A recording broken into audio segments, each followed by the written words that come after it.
without limits or judgment. A place for you and people like you to tell your most effed up stories.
Hello, everybody, and welcome to another episode of Effed Up Stories.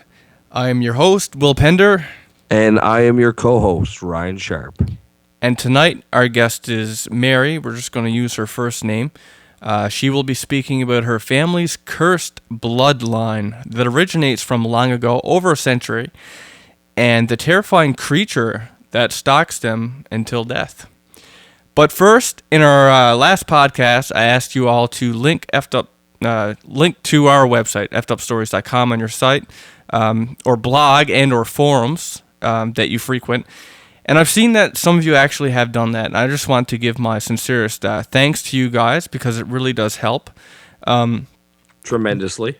Yes, and this is something that I hope will continue. So for everyone else out there listening, if you could just put a plain old link to effedupstories.com, that's effedupstories.com on your site, blog, and or forums, I would really appreciate it. And it essentially what it does is it helps us bring in more visitors, which in turn brings more story submissions and other paranormal content that we serve to you either via the website or these podcasts. So by doing this, you actually help us give you more content. As always, if you have any paranormal stories of your own or pictures or what have you, please go to effedupstories.com, go to submissions, and submit your content via the form. While you're there, become one of us. Sign up for a free membership on effedupstories.com to take part in our future live podcasts, freebies, which are going to be coming soon, and to visit our online store where you can purchase all of our podcasts for like $1.50 each, including this one. And this will actually help us pay for the web hosting I use to serve you all with this content. So, again, it would really help out in that way. And with that all being said, let's speak with our guest, Mary, about her cursed bloodline and the terrifying creature that stalks her family. Hello, Mary. Hi, how are you? I'm good. Yourself? I'm pretty good here. I guess we're going to get right to it. I'd like to say something before we start, and it's just kind of important. Okay. If you've ever heard when you were a child growing up from, you one of your parents or caregivers, or, God forbid, you had the misfortune to tell one of your own children after they've had a bad night that there was no such thing. It's a lie. Yes. And the best thing you can do is let that child talk it out. Yes, because I understand, and of course, as we dive deep into this, that your family, your whole family, is kept this pretty secretive. Like nobody really talked about the experiences that you've had, and of course, No. I can imagine that being very troubling. So let's start right at the beginning. let's go right Okay. to your experience, and then we'll jump back to the cursed bloodline itself. So tell us Okay. your experience. You're 4 years old. It's the 60s. Yes. My family was basically it was an interracial marriage. My father's Hispanic. My mom was white. I grew up in a neighborhood that was middle class. We were the odd man out, the poor family in the neighborhood. Really Catholic. We lived Catholic. Every night, 7 o'clock, the rosary, at night, the kiss, hug, God bless. And this always included holy water. My grandmother in the Southwest also always had holy water. It's one of the things. But I was 4, and growing up, it's the girl's job to keep the house, do woman's work. Like laundry and dishes. And Yes. And so every other week or every week, large family, 1-bedroom house, small, cramped, 3 brothers, 2 sisters, 8 people. So that's quite a bit of laundry. We went to, it was a Saturday, we went to the laundromat, and my mother decided not to fold the clothes there and brought them home. And it was at this point she decided that it was time for me and learn at 4 how to fold clothes. And that's very young to, in comparison to children today. I mean, some of them don't do it ever. But I mean, at 4 years old, that's Sorry? Oh, at 4 years old, I was washing dishes. I mean, they put a stool out to the sink. I was washing dishes. I know. And they had to be. It's such a contrast from today. You didn't get away with it. Yeah, it is. It is. You kind of, it boggles your mind. Kids think that your mom and dad, they'll take care of everything. No. No, that's not the way I was raised. Anyway, my mom was always on the move. Always doing something in the house, constantly moving. And she was showing me how to do shirts. And it was always, no, not this way, no, you can't do it that way, you got to do it like this. And we were in, now, the front bedroom, they made it into a bedroom. It was supposed to be a living room, but it was my parents' bedroom. And the clothes were there on their bed, and at the head of their bed was this big plate glass picture window. And my mother had gone to a secondhand store and found these matching curtains that she put up on that window, the side window in this room, and also on a dowel that fit across the opening into what used to be the living room. So is that she cut it off, for privacy. The way I read it, you can correct me if I'm wrong. Typically, it's a 1-bedroom house or apartment, and right. all of the rooms are separated by these curtains hung on dowels. No, just that one bedroom was separated by that one curtain. There was the bedroom, the actual bedroom, had a door. Oh, okay. Like I said, the bedroom that they made into a bedroom was supposed to have been, it's a 1-bedroom house, was supposed to be a living room. Oh, okay. Okay, and the dining room ended up to be the living room, and there you go. Everybody slept together. The kids, all the girls, the boys, that's just the way it was. And it started, I remember it was very clear. It was during an Indian summer. It was really warm out. My parents had, already, my mother actually. So that's a really warm autumn, what you're calling an Indian summer, correct? Right. So it was warm in the house. My mother opened the front door. And by the time it got night, of course, she closed it. But I was in the bedroom with her, and it began with tapping. And it was on the window. Oh, and where were you in proximity to the window at this point? I was on the right side of my parents' bed. It was closer towards I was closer towards the window. Okay. My mother was at the end of the bed. You know, folding jeans at the end of the bed, and I was doing my best for trying to fold shirts.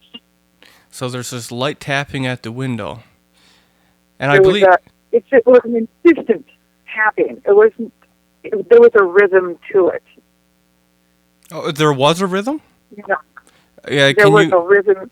Oh, okay. So it was like a dull, just consistent, tapping. Insistent tap, tap, tap, tap, tap, tap, tap, tap, tap, tap, tap, tap. It was insistent.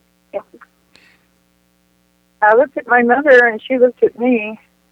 I go, Mama? She goes, Shh, it's nothing, it's just wind.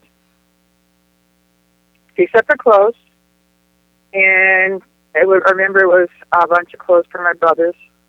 I left the room. Tapping got louder. It was not so much as a tapping as it was a knocking at the window. And this is that big plate glass window. And I'm frozen. It's like, wow, this isn't right. At 4, you do have thoughts that just, no.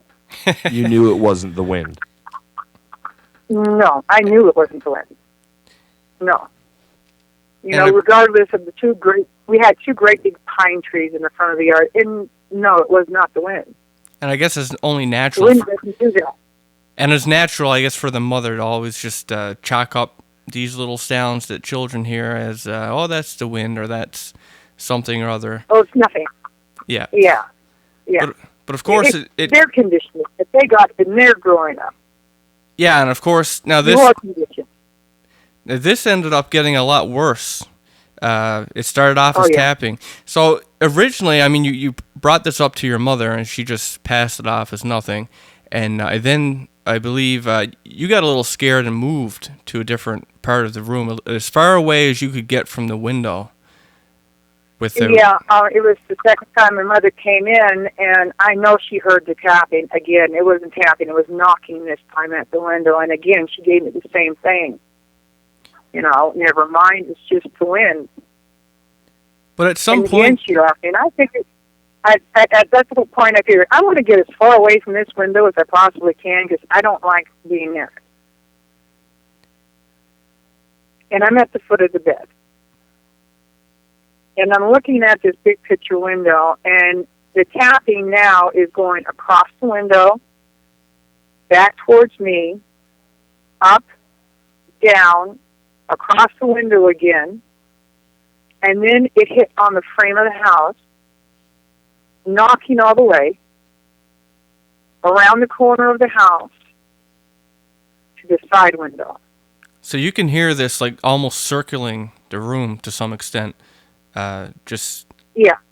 Okay. And what you're saying is that the knocking is I knew right then and there that there was somebody outside or something outside knocking at the house.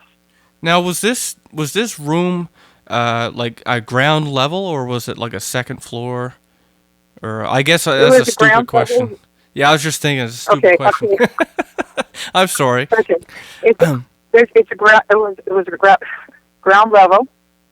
It was a one-story house. The side window of the ledge itself, I remember this because later on I just, I needed to confirm that because I experienced it. The ledge of the window itself was 6 feet up off the ground. Okay. Okay.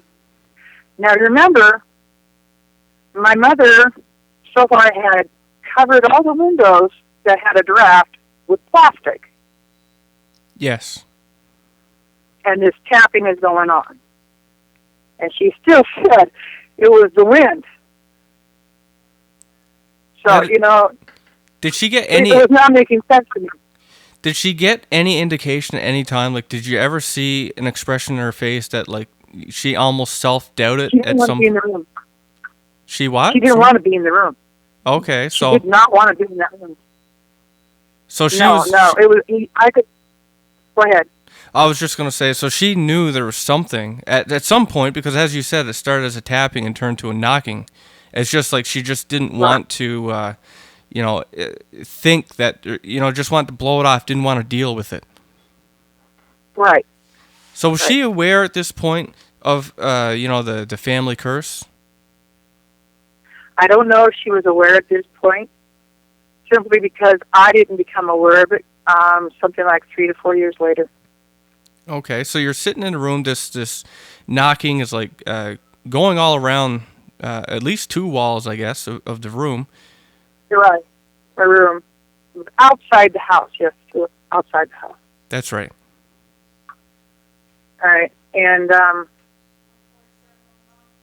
it started to knock on the side window. Like I said, the ledge of this window is 6 feet. The bottom ledge is 6 feet off the ground. And it's not pounding on the window now. It's pounding on the side of the house. And it's pounding. And it's pounding so hard that the curtains rippling. That's pretty hard. And I'm thinking to myself, excuse me? Oh, I said that's pretty hard. Yeah. And I remember looking towards the living room, and I remember it was almost like having tunnel vision. Seeing my father on the couch with my brothers, and they were watching television. I remember the light of the television on them laughing, but they seemed so far off. And the curtain that separated that bedroom from the living room seemed a little bit more closed. And I'm thinking, how can they not hear this? How can they not hear this? I hear it. I can actually feel it.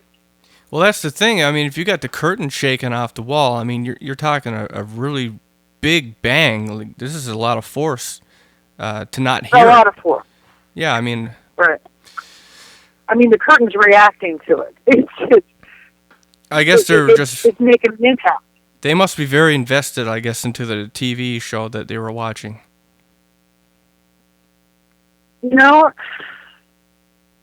I think it's explained later when we get to the other aspect of it.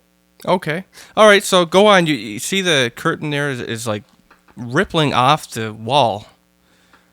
Right, and after I looked, and like I said, it was like tunnel vision, looking like they were so far off that even if I started trying to get that, I wouldn't get there. And that's when I looked back over at the window, and it was really going at it. And this time, when I looked back at the window, the curtain was literally jumping away from the frame. And I remember thinking, all I have to do is just reach out my hand, and I could catch it. And it's not something I wanted to do. As a matter of fact, it was the last thing I wanted to do, but it was just a stray thought, and before I knew it, my hand started reaching up towards the curtain. Do you feel that you were compelled in any way? Yes. I think curiosity. I had no control over what I was doing. My body was betraying me. I did not want to even look on the other side. So was this go ahead. I was just gonna say, is this like some people describe a almost third person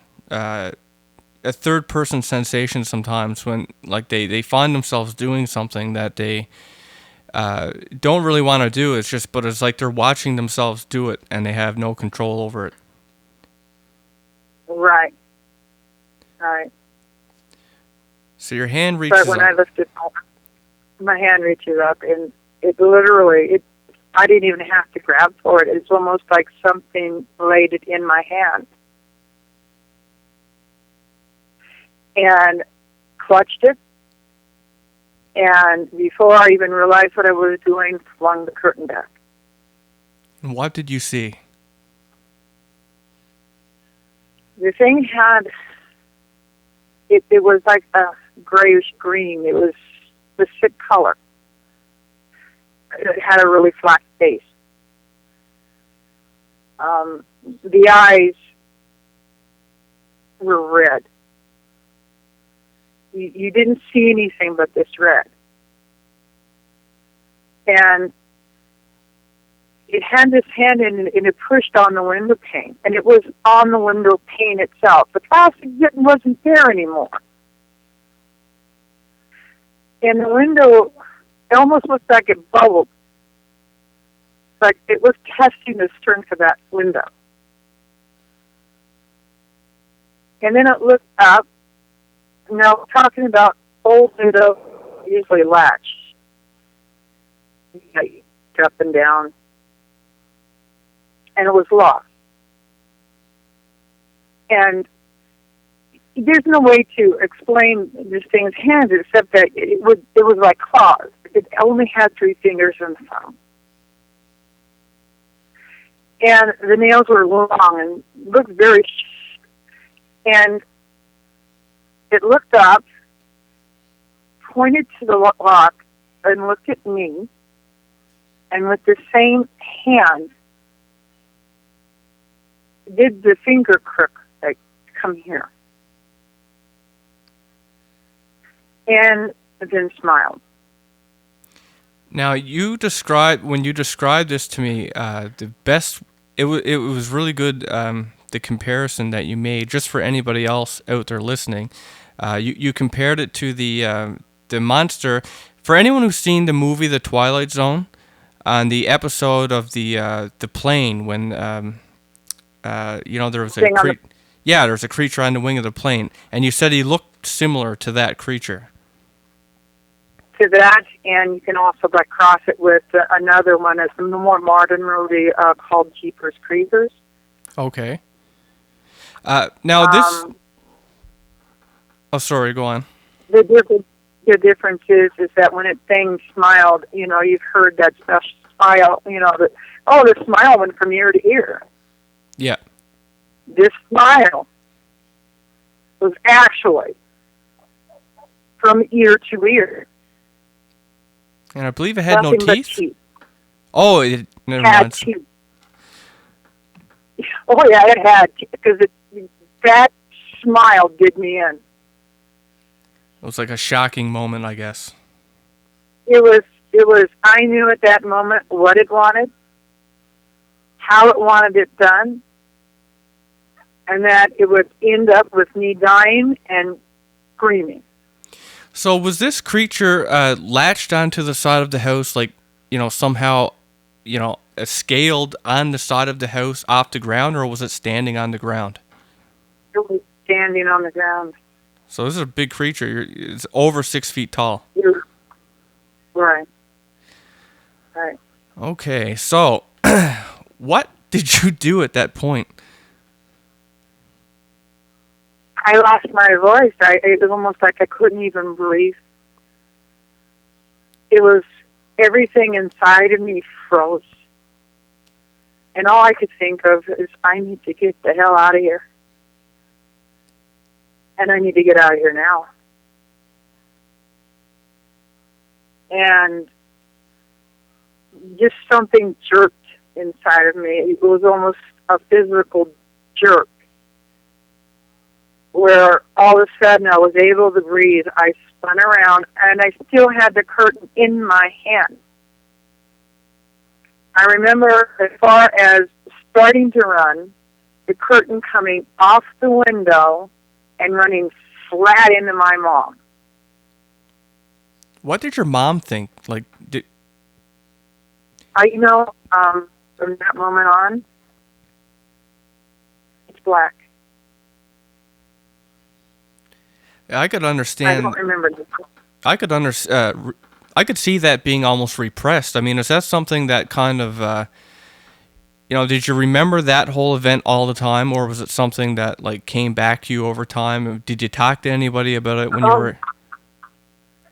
No, it was like my little secret. It's almost like a coming out of a fog after, I would say it was almost a year. I don't remember anything, and I have a really, really good memory. My mom used to say, you got a memory like an elephant. You can remember things I forget. And this is, when I was small. And it was just nothing for a very long time. And then I almost remember exactly when I was coming out of it. It was walking down the street. So it just hit you. You're walking down the street. That's it. It was just, from that point to walking down the street. That was it. And nothing in between. Did it feel no like memories. When it hit you, like when it came back and you're thinking about this, I mean, did it feel like, like there's a difference between, like, say you have a nightmare, right? And you remember, like, you remember the nightmare, but it's not real. It doesn't feel real. Like, I mean, there's a distinctive difference when you have something real happen to you. Like, when you remembered it, did it feel like, almost dreamy? There was no dream. No dream. It was clear. It was clarity. So did you ever talk to, how old were you before you even mentioned this to anybody in your family? Now you got to realize that when you're raised Catholic, especially during that time, my family was keeping to pre-Vatican I and II. Everything we did was Catholic. You just didn't talk about that. You just didn't. If you were to see something that evil, that meant that you were evil too. Okay, so yeah, I guess it would be a different kind of a different upbringing. Yeah, it's a different mindset than our family is very open, of course, but I can understand that too. So, I mean, it had to have stuck with you, like you said. I mean, like your other family members, is something that you never talked about, but at some point it did have to. I mean, it must have haunted you. Out, yeah, like I did. From that moment on, I become, and to this day, I am obsessive about having my windows covered. When it starts to get dusk, every last single window in my house is covered up. There is not a crack. There is no light coming through from outside. It is buttoned up. Nothing can see in, and I definitely can't see out. Did anybody ever ask you, like, when you're older and you have to explain that to anybody, or? It gets down to the point you have to. And the people who are my friends now have been friends for a very, very long time. And these are people I absolutely trust with it. And they respect me, and they know, and they talk to me, and I tell them about it. It's the truth. So there's no doubt in their mind. They have. So I mean, this is something like, obviously, you never talked about it for a very, very long time, but you obviously did look into it at some point, and of course now, like, you've told your friends and stuff. So, at what point did you Actually, what happened is my aunt came up with my grandparents from the Southwest, and they were visiting. And, this was like 3 or 4 years later. I hadn't discussed it with my family at all. And my aunt was she goes, you guys know about the family curse. So this is when you're about 7 or 8 years old? Right. And we're just all sitting on the bed, we're good. It's like a camp out. It's a slumber party. Yay, aunts are here, all the girls. And okay. And it was like, no, we don't know anything about any curse. She goes, this is how it begins. And it started a very long time ago. It's over a century. During time when Spain still controlled majority of the West and Southwest of the United States.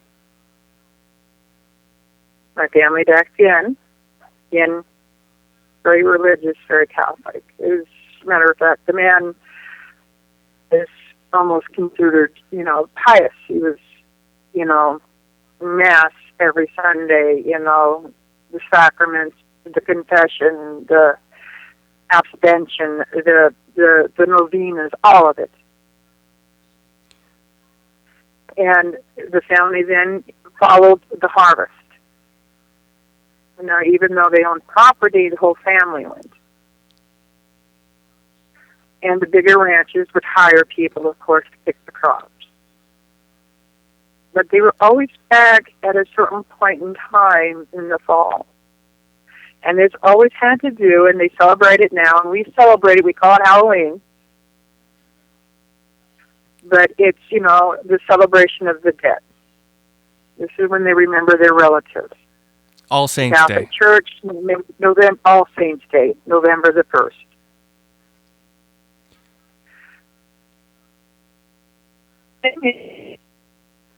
The story goes is my ancestor, there was a priest that had come there to the parish. And everything that he ever got, everything that he ever worked for, everything that he ever, if he had slaughtered a cattle or during the harvest, whatever he was able to bring back, he tithed to the church.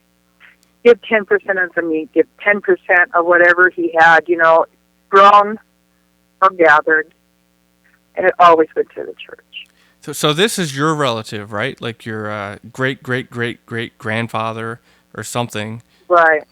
Okay. Right. Yeah. And he happened to notice that this new priest, it had to have been a new priest, that the poor were just getting poorer and thinner while he was getting more and more robust. That he was denying certain people, sacrament, because he was using his position to judge people, which, a priest is not supposed to do. Yeah, I remember you speaking about that. There was wasn't it like certain people would be dying and he wouldn't, he wouldn't give them the last. That's terrible for a priest. But anyway, go on. So, needless to say, my ancestors didn't have any respect for the church. It's just the fallacy of the man that he didn't appreciate, didn't like. Didn't like him at all. And during a really heavy push during the Catholic Church was trying to eliminate all the pagan rituals, especially in the New World. And this happened to do also because all the Days of the Dead it was celebrated way, way, way back. Even before Spain discovered Mexico. There was just like in Japan or China, they respect the dead. Yeah. And there was a choice. There was going to be a mass held that night. Instead of the celebration, there was also a festival going on to celebrate this. It's the yearly thing. And my ancestor had influence in the area that he was in. People would pretty much follow. If he made a stand about something, they would, because he was respected, was very respected. So the priest knew in order for him to get any type of cooperation, he would have to first get the cooperation of my ancestors, which is a big mistake. He just, one of those big oops. Yeah, it was wrong. And he went to the house. And he was not invited in first. He was made to stand on the stoop. And when my sister came to the door, he explained what was going on. And he was giving very clear directions where he can go with it. And the door was slammed in his face. Now, there is a belief that it has to do a long time ago with Christ, that he was to a merchant, a very rich merchant. And before entering the house, he went to take off his sandals, and the merchant said, no, please, come on in. Knock the dirt off your feet, on your soles, onto my carpet. And I truly blessed because that lowly dirt has been blessed by following you. So the tradition is that if any holy man from any religion comes to your house, be it a priest, a pastor, no, they are to be invited in. And of course, if the dirt that gets knocked off their feet is like blessing your home. It's blessing your home, correct. Regardless, like I said, the faith, it's blessing in the house. Very pleasant. And he did his head in prayer. And before he left his wife, he wiped his foot on the outside of the door. Where there's dust on the road inside the house is a blessing. A holy man wiping his foot on your door is a curse. A curse on that. And didn't you compare that to like when they would wipe lamb's blood like on the door? On the door. It's like during Passover when they, to protect the faithful. Yeah. It was, do not go here, guests. These people are protected. They're faithful. And that's referring to what went on in Egypt. Yeah. Right. And this was a sign from a holy man saying, evil's welcome. So now I believe that he also spied the priest. He knelt down or did some kind of a prayer at the door. Yes, he did. As I said, he prayed at the door before he wiped his foot on it. So whether it was a head in a prayer or a head in a prayer for curse, it's whatever he did, the last action sealed it. So and that night, yeah. Go ahead. No, I was just. No, you had a question. I was just going to ask. I think you were getting to it, but the point at which he realized that a curse had been placed upon him. Not yet. Not yet. Okay, so that night he went with his wife, and him went to enjoy themselves for a little bit with instructions to the oldest girl to get the rest of them ready, that when they came home, they were going to go to the cemetery. So the celebration is mostly done at night. It's you bring sweets. So they pass you by. That the dead, don't come back home. Anyway, this is an old adobe house. This is in the southwest. The shutters are wood. All the doors and the windows were shuttered closed. The girl was heating the water for the fast to be done, which unfortunately didn't happen. And as soon as nighttime called, told Bart, just like it happened with me. And this is what struck me when I was listening to this, because it was, again, a physical jolt. That's it. When it got full dark, the knocking started there. On the door, on the window, on the roof. So and it was scaring the children. Oh, I would say so. So this is circling, did it ever, to me, it almost sounds like impossible, for a physical person to do. Like you're talking, here 1 second, there another second, there another second. So that must have all seemed very, just very strange to everybody there anyway. I mean, unless you had like multiple people. Right. The children were scared, and the only thing the oldest girl thought about doing was putting them in one room, and that was her parents' room, where she basically, except for the youngest baby, and she pushed the baby in the cradle at the end of the bed. Their parents' bed. The nurse followed them to the bedroom. And they didn't understand what was going on. Of course, they wouldn't. How could they? Yeah. And like I said, that signal, it's just a signal. It's like a red flash, come on.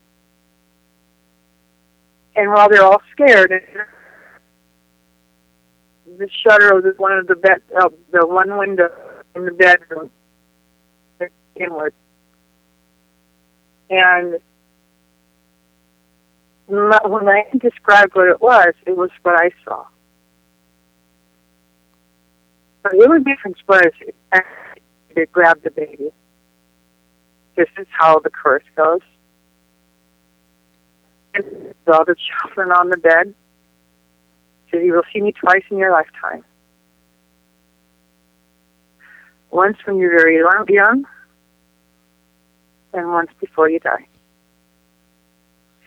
And if I can, I will take innocence if given the opportunity. Unless. So, the creature that takes this, of course, is not just an infant that it'll take. I mean, this thing also affects your relatives of the married people in the bloodline, right? What was it that you? It's like everybody can't see this creature, right? Like if you're the cursed, if you're in the family, if you saw it as a child, the next time you see it, you die. But other people can see it, and you said that bad luck. No, bad luck follows. So bad things happen. Does that extend to the relatives as well, like the people who aren't in the bloodline but are related through marriage? No. So, but they're not allowed to see it. They're not part of the bloodline. So the children are. Okay, so is it that as an example of like when you saw it as a child, right. If you had friends over and like, let's just say it showed up, just hypothetically, if it was there and it was like banging on the window and you could see it, would they be able to see it? Would Yes. They would? Yes, but something really bad would happen to them. Can you give any examples of something like that had happened? Yeah. This is just recently. My youngest, he has a daughter. And now you have to remember, my children, this is one thing out of so many things that happens that opens the door. So many different things happen. They've all seen it.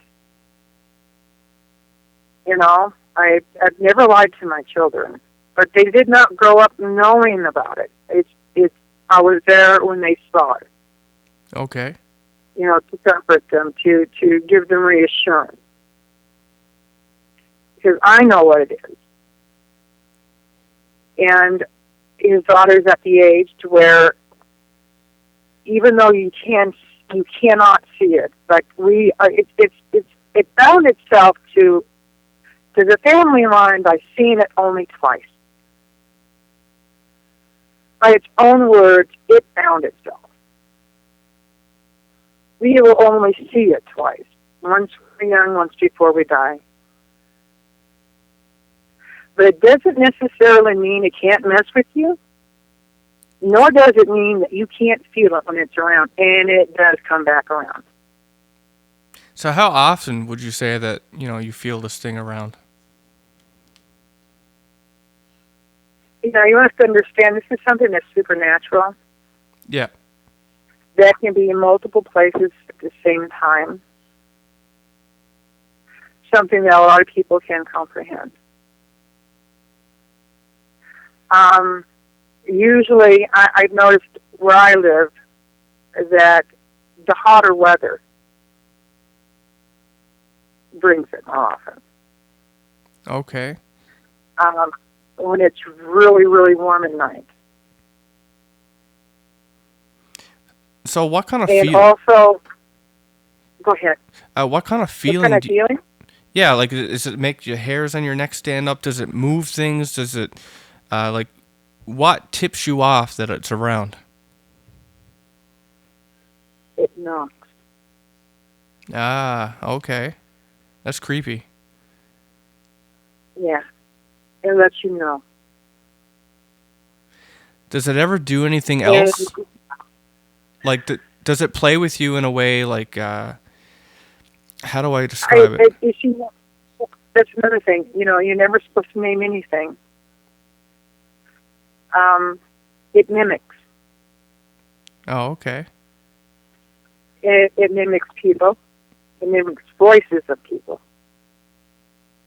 So it does attempt to torment you. Huh?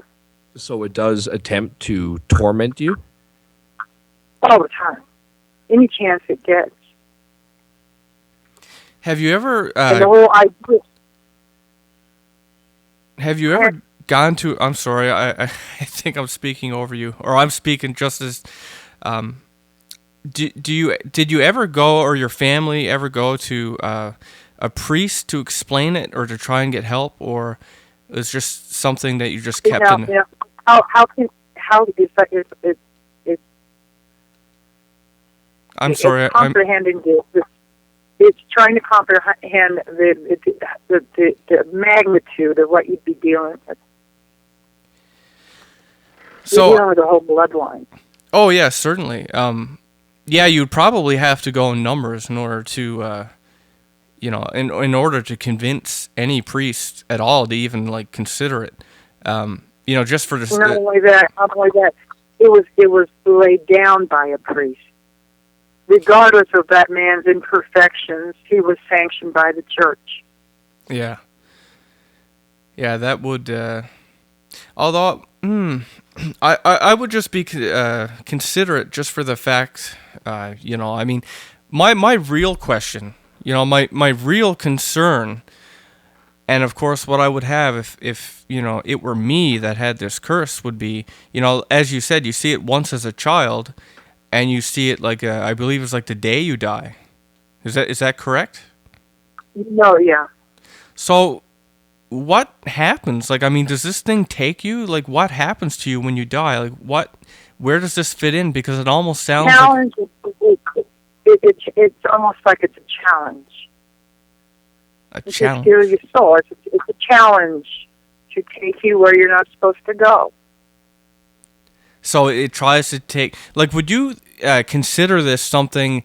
To me, just based on the description of it and the way it acts, it actually sounds to me like a demon. It actually, the whole knocking thing reminds me of this story I heard where, there was this demon that people could summon or something like that. And when they did, they would hear this tapping all the time, but it was constant. It never ever stopped. And it would actually drive people mad, and they'd, try to kill themselves. So the tapping, right, I guess, is the similarity, but it makes me think, that it's a demon of some sort, and what is its end goal? Does it try to take people, to hell or some kind of negative? Its whole mission is to terrorize, from one, to make you afraid. You know that saying, "Face your fear." Yes. But does it, what does that mean? To me, it means this. It's when it comes, when it's time for me, I can't be afraid of it. Have you ever? I know it's there. I know it's there. I know what his intention is, but it's not going to do it. Now, the thing is you asked me of an incident. Yes. Now we're talking about my younger son. We all feel it when it's around, and he doesn't live, near me. And he was doing the best he could, try to protect his daughter from seeing it. Now, there's no way you can stop this from happening. Sooner or later, you can't be with your child 24/7. It just don't happen that way. And unfortunately, the child's mother and him are no longer together. And his daughter did see it through a window with her mother. Her mother was 5 months pregnant. She lost the baby the next day. Wow. That's something. Did your son explain? Like, was she aware or had any idea that it was this curse that played a part? Yeah, he knows it. How about the wife? He knows it. Was the wife not only the wife? Yeah, that's one of the things too that I made sure that my kids at least, that they knew whoever that they're with, that they knew the reality of it. So this must have a pretty extreme psychological impact on your family. I mean, it has to have colored your psychology pretty significantly as you've grown, as your children have grown. Okay, the thing is they never had a normal childhood. I made the similarities between just recently the movie The Conjuring that's out. My daughter went to see it, and she goes, "Mom," she's always disappointed. She goes, "I thought I was going to go in there and see something new." She goes, all the way through the movie, I'm going, "Yeah, that happened to us. That happened. Yep. Oh no, don't do that. Oh Lord." She goes, it was our life. But this is a house. This is something that follows us. Well, that's the scary part. Is like, if you're living in a haunted house, well, sometimes you can move. But this is something that's followed your family's bloodline for over a century.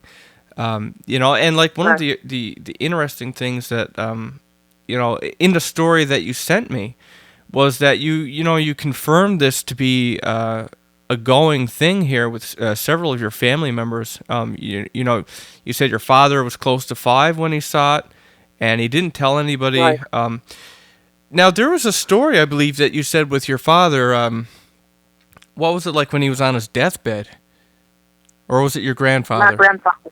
Your grandfather. Right. He had pneumonia. Yeah, can you tell that story, because that one fascinated me. Yeah, it was during, like I said, they did it in the Southwest, but he got pneumonia, and poor family. And he was in bed, and of course my grandmother, all the children were around the bed, and they're saying the rosary.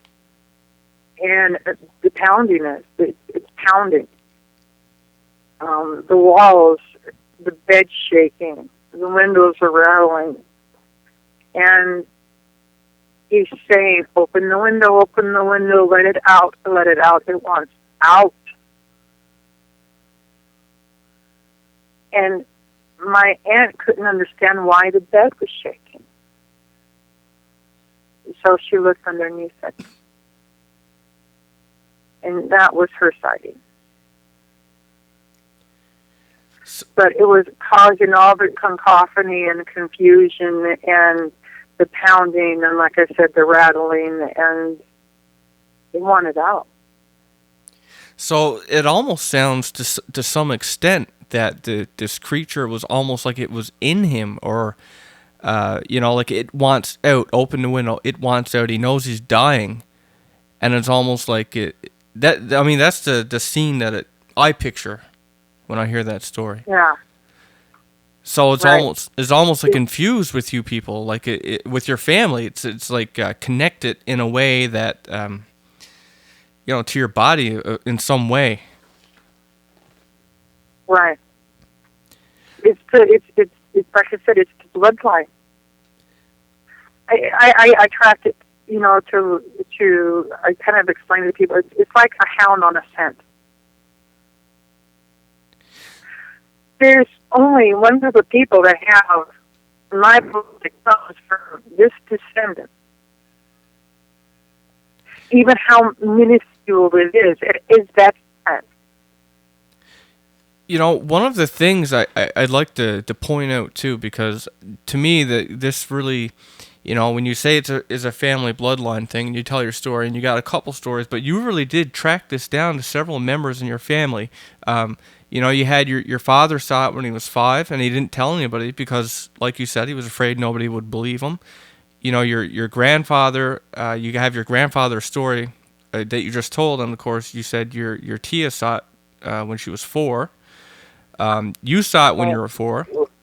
Your older brother saw it when he was closer to 6. It came from behind a curtain. Your second older sister says she remembers but refuses to talk about it. Your oldest sister. Oh, right, yeah. Like that. That was like the plague, yeah. And your older sister says she doesn't remember. Your oldest son saw it when he was almost 4. Your oldest daughter, which is your son's twin, was 5 when she saw it crawl out from behind under her bed and hiss at her. And you said that you woke up to crawled out. And you found her screaming and running in circles in the dining room, babbling. Your middle-aged son, who was 5, admits to seeing it but won't talk about it. Your youngest son, who was 4, again saw it through the window. Your oldest granddaughter, 4, saw it just recently. And so I mean, this is a lot of. That's a lot, right? I mean, to me, that's a lot of cross corroboration. Yeah. So, I mean, personally, some of my thoughts on it, because, one of the things I like to think that there's a solution to all these things. Some of the things that crossed my mind is like, okay, so you may have trouble if you go to a priest. As you said, it's hard to take, for a lot of people to take it seriously unless, you have some kind of evidence, or a lot of people. But, have you considered talking to a medium? Somebody who specializes in this. Okay, now this is another part that's kind of odd. I have actually had people scared off by this. Really? In a real physical sense, scared off. So, and I tell you at one point that it actually claims certain people. It does claim you. So what do you mean when you say it claims you? It claims you as theirs, like it's part of your life now? Okay. This happened to me. I know it's, occurred with my daughter, but she just, wants to put it away someplace. It's something that you can't, it's horrible to have experienced. Because you may only see it twice, and like I said, you see it twice, but it doesn't stop it from messing with you. Now, this is during the 70s, and I had run away from home. Smart kid, knew how to do it. I learned really, really quick that sleeping underneath a bridge or in hedges was not my thing. So I lied about my age, got a job. And I traveled the United States. I went all over the place, mostly by phone.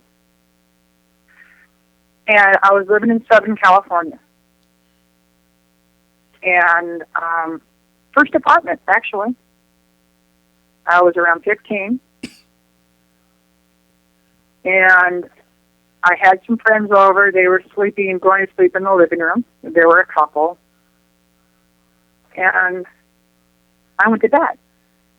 Now, again, my windows were all closed off. They were buttoned up. You know, it's just, I just would tell people at that point in my life, it's just a phobia. It's just a glitch I have. It has to be this way. And that's, you know, and then they accept it. Okay. It was warm. So, although my window was buttoned up, I left the window open because I wanted that air. And I'm in bed, and it was, you know, that point where you're almost in the twilight. Yeah. You're awake, but you're not awake. And I felt the bed sink on the opposite side of where I was. Like somebody getting into bed with me. And I'm thinking, oh, it's just my boyfriend. And just that quick, it's like I'm awake because I know, for one, my boyfriend left because he had duty.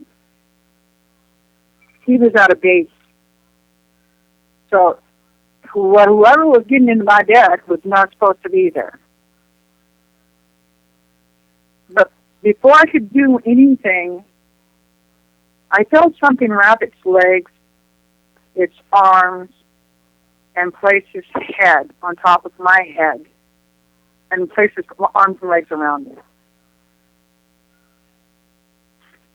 And when I tried to move, it growled.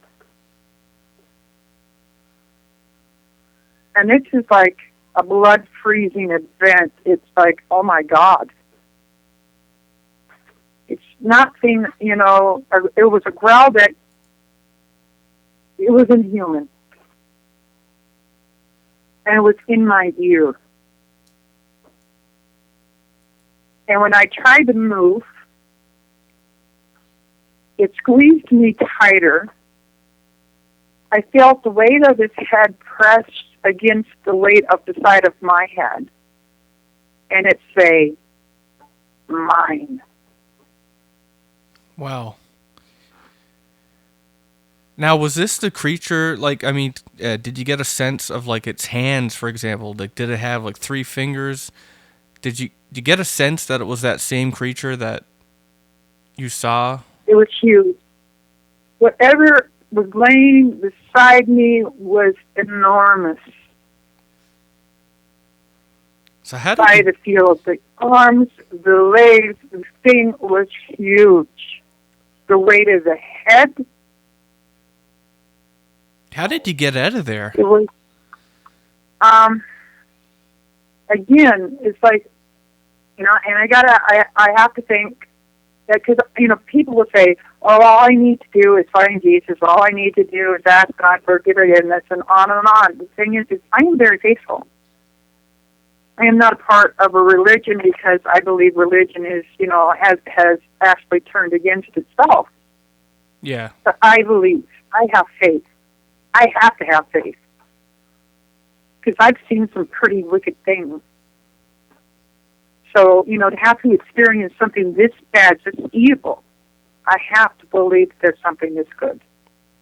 And so this is what you meant by sometimes it claims certain people, and you feel it has claimed you? It claims me. And that this like, was the event that put it, that made it, you know, or told you for sure this thing has claimed you as its own. Right. Right. But it gets better. Or worse, depending on your, you know, your view. Well, let's have it. There have been people that I have been with, literally been with, that it didn't care for. Didn't like, for whatever reason. You know, some, it just don't bother. but I call it the bleed-over effect. Sooner or later, something will happen that confirms that, yeah, oh, you've got something going on here. But some people won't bother. Other ones, it will flat out threaten. Can you give some examples of what it does to threaten them?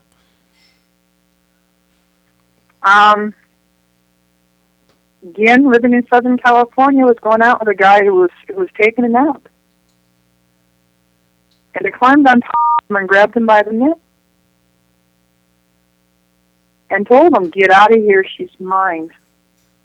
I'll kill you." Wow. Did you see him again, or was he That man got up. That man was up. He was living in the I'm so out of here, you don't know. I'm gone. Yeah, I almost, I can't blame the guy. I mean, that would be certainly something to wake up to. Yeah. So, yeah. My and now you said, black to see medium. Yep. Another incident. This person I was with, he was actually getting kind of on my nerves. He was, always talking about feelings and emotions and everything else like that. It was like, oh, dude, grow here. Yeah. But, and I told him, this is what happens. This is the cause, blah, blah, blah. But it didn't care for him. And I call it it's called a psychic sleep. When your energy is used for a purpose that you're not a part of. And usually what happens, it has to do with the person that you're with. So you can be in now I have insomnia, I am a very light sleeper, I can wake up at a drop of a pin. But in this incident, nothing could wake me up. And he was woken up by the sound of footsteps. And the footsteps stopped on the side of his bed. And when he opened up and looked, he saw the bottom half of this thing that terrified him. And he started to scream, and he literally had to shake me awake because he was just terrified. After that, he asked if he would please somebody. I know you can't go to the priest. I know you can't go to sit and the people won't believe you. But we have to go straight talk to somebody because at this point, it's the pounding again. It's inside the house. It's getting crazy. My kids are young. They're being shaken awake and slapped and pinched and pulled. Like I said, they didn't have a normal childhood. And we lived in more than one place. This thing just follows. So we went to this church. Go ahead. I was just commenting that this thing follows you no matter where you go. No matter where I go. And there was a church in the town that I lived in, and it was metaphysical. Mediums, spiritualists. So we go there. I made an appointment, said, I have some things going on, and we need to talk.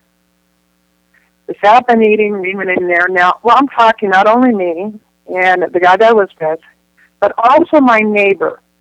I lived in a duplex, and she was getting the bleed over into her house. Wow. She was experiencing things from what was going on with me. And her husband was one of the people, there's no such thing, and as soon as it was out of his mouth, and he said it in front of me, there's no such thing, he was proven wrong. Well, that's kind of a good thing, but go on. And also, we were there, we were all there. I said, well, this is what's happening, and we laid it all out. Up to the extent where, this guy had the shit scared out of him. And they looked at me, He said, you have to give up your power. I said, what power is that? I have no power. The only thing I've got is my sanity. And it's slipping sometimes. No, you have to give up your power. Give up your power, it will leave you alone. There are two that you have with you at all times. It's this creature and a woman that's trying to protect you. How do you do that? I mean, how do you do this? Well, you know, the interesting thing about that, like you said, you didn't even know you had power, right? But do you know that that's a thing that's after coming up now with a couple of the guests that we've had, that were plagued by some kind of strange phenomenon that, they're told that they have some kind of power, and they have no idea what that is.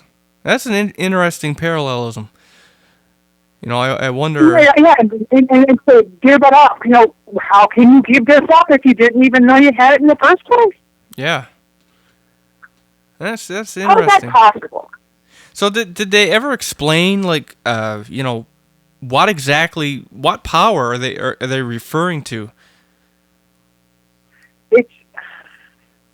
I explain it like this, okay? It's like when I'm with my daughter, by myself I'm like a beacon.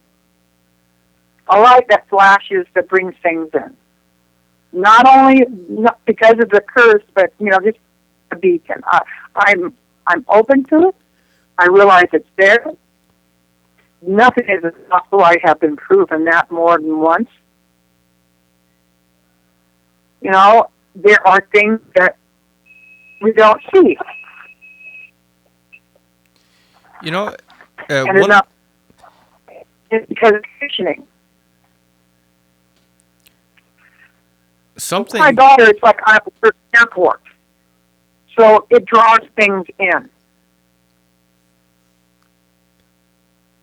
So with this, what follows us, it in itself has an energy that brings things in. That's the only way I can explain it. I don't know. One of the things that Ryan and I had discussed before, and the more and more that we discussed this, because of course we're hearing more and more stories now that we have this whole thing going, but it's amazing how some people can live a whole life and never ever see or hear tell of anything paranormal. But the people who often experience it, they don't experience it once or twice usually. It's like an ongoing, it's very, very prominent in their lives. It's like people are chosen. People are chosen, and it's such a big deal in their life. And of course, if you're someone who's never experienced anything, they just blow it off. But I mean, to the people that experience this stuff, it's such a huge deal. It's not a small thing. It's not like a subtle thing. It's a life-changing event that is constant. And it just makes me wonder, what is it? In your case, you have a family curse, and I guess that's the origin of it. But, in a broader sense, what is it that causes people to get chosen like that? Why person A and not person B? It's such a distinctive, this person has it, that person don't.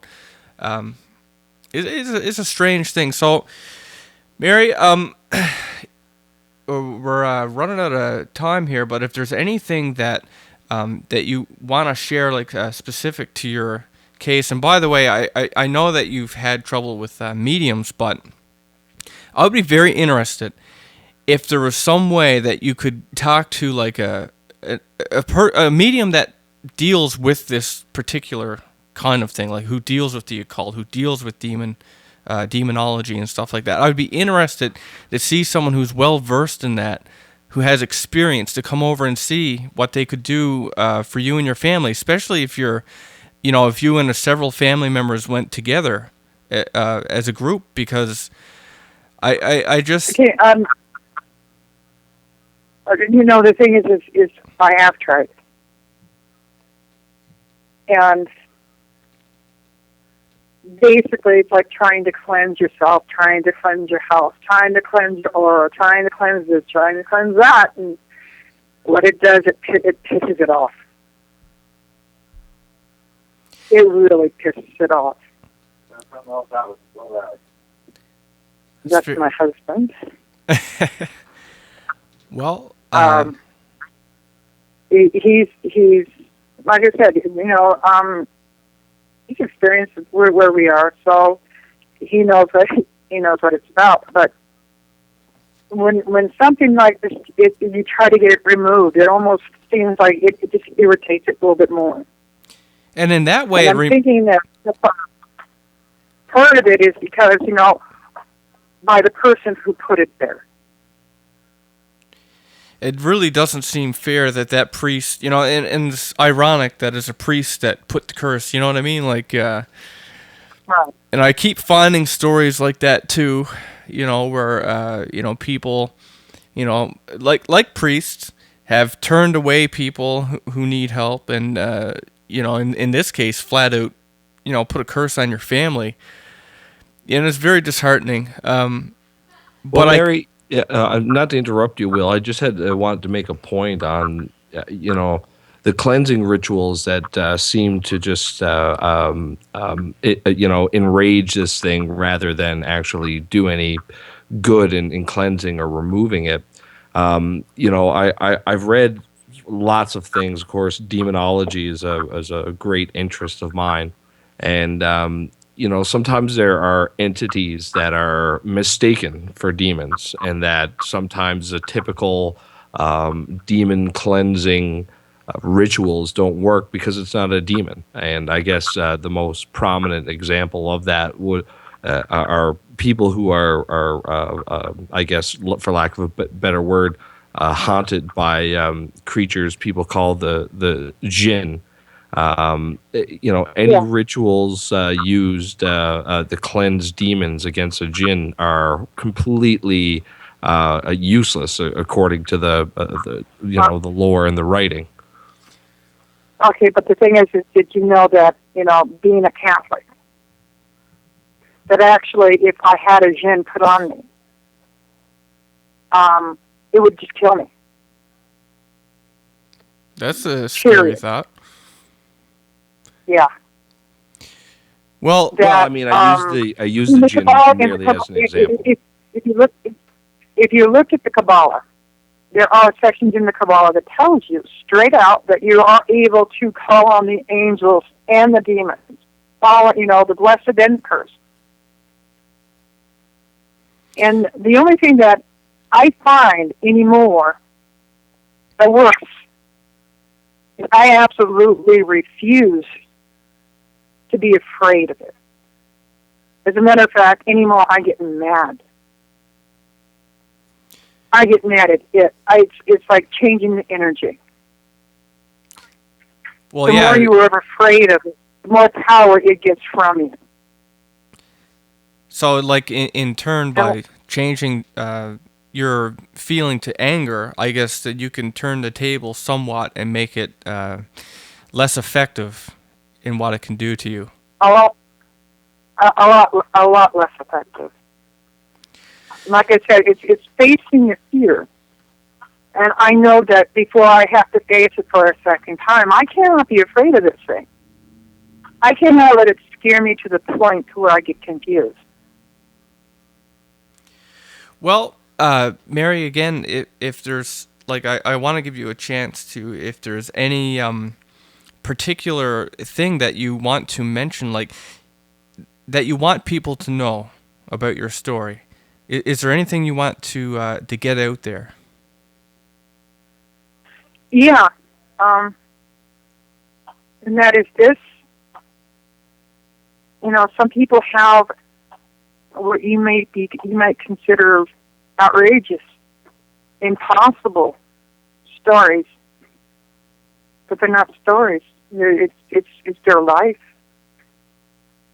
And it takes a lot for somebody like me to trust another individual with what you deal with. Especially, in real time, face to face. It takes a lot. You know, I mean, I'm